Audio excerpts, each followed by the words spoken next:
Good morning everyone, my name is Mohsin Syed and welcome back to our channel.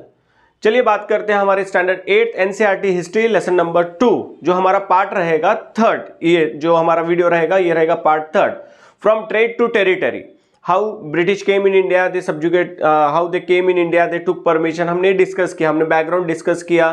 फिर last lecture में हमने introduction देखा इस चैप्टर का, फ्रॉम ट्रेड टू टेरिटरी, कि हम क्या सीखने वाले इस लेसन से। ठीक है, इस लेसन में हम क्या पढ़ने वाले। चलिए आगे बढ़ते हैं, हमारा थर्ड पार्ट शुरू करते हैं।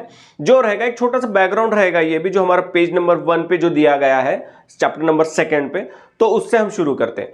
तो चलिए सबसे पहले शुरुआत करते हैं। यहां पर शुरुआत होती है बैकग्राउंड अगर हम देखेंगे, Aurangzeb was the last powerful Mughal ruler of India.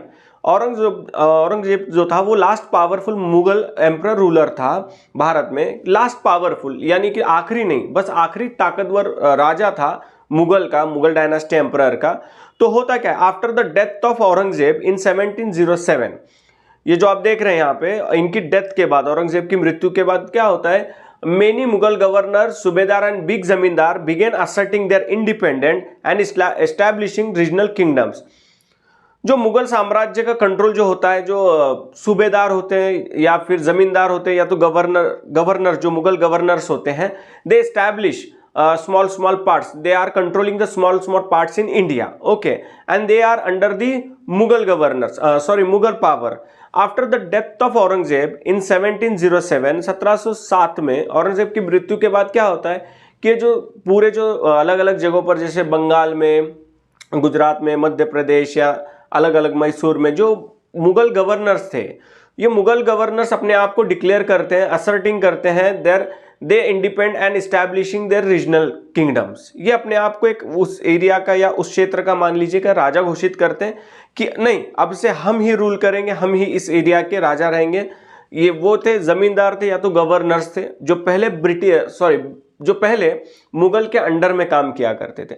अब उन्होंने अपने आप को ये डिक्लेयर किया कि now establishing their regional kingdoms and asserting themselves as a independent king. Okay, होता क्या है, देखिए जब कोई एक पावर है और वो बहुत ज्यादा ताकतवर है, तो दूसरी पावर वहां पे आ नहीं सकती है, दूसरी पावर वहां पे जीत नहीं सकती, एस्टैब्लिश कर नहीं सकती है। जब दूसरी पावर कब यहां पर आ सकती है, दूसरी पावर वहां पर जब आ सकती है जब पहली पावर जो है वो वीक हो जाए, वो कमजोर पड़ जाए, उसकी ताकत कमजोर हो जाए। जब दूसरी पावर को चांस मिलता है कि वो वहां पर कब्जा करे and to take care the all over things, establish their power. The same thing happen, vacuum of power create। देखिए एक वैक्यूम, एक जगह खाली होती है यहाँ पर।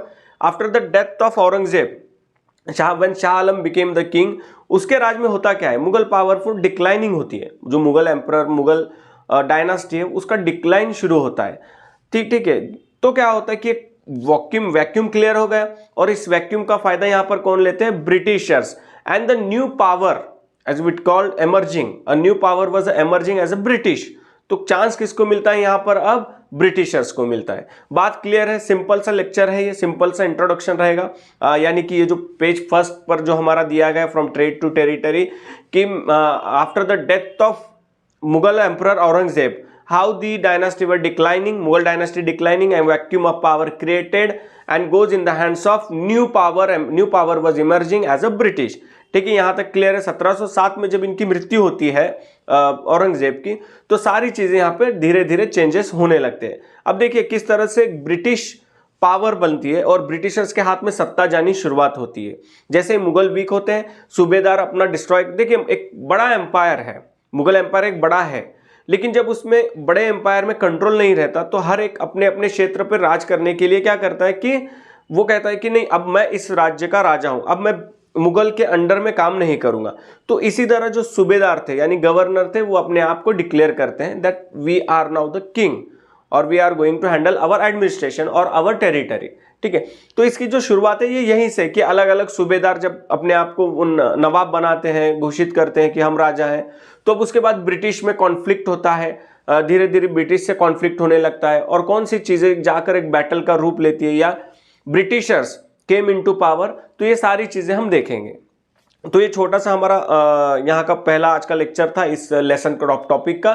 तो चलिए ये जो हमारा पार्ट था, आई थिंक ये थर्ड पार्ट था, lesson number 2 NCERT history standard 8। तो फोर्थ पार्ट के साथ हम मिलते हैं और देखते हैं कि आगे how British came into India, means आ तो जाते हैं वो भारत में, how East India came in power और East India establish their power in India. तो ये सारी चीज़ें जो है हम हमारे अगले लेक्चर में देखते हैं, अगले लेसन में। तो ये आज के लिए यहीं रुकते हैं, हम एंड करते हैं इस लेक्चर का। Thank you very much, have a nice day.